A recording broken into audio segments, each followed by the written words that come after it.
In this video, I'm going to show you how to use credits and pay with them on CNFans.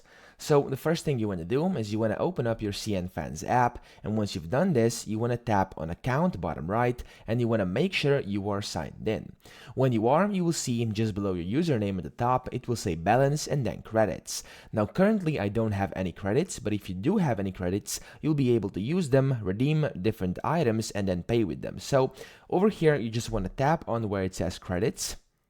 And once you tap that, you'll see your credits. Now it will say a number over here, and to actually just redeem them or use them, you want to tap on redeem products, and this will pop up. In here, you want to tap in and paste in a redeem code. So you just want to type in the redeem code you have, and after that, you want to just tap on redeem now, bottom right, and after you've successfully input a correct code to redeem, you'll actually be able to redeem your credits and therefore get your items. So that's pretty much it. I hope this video helped you out. If it did, please subscribe to the channel and help me out as well.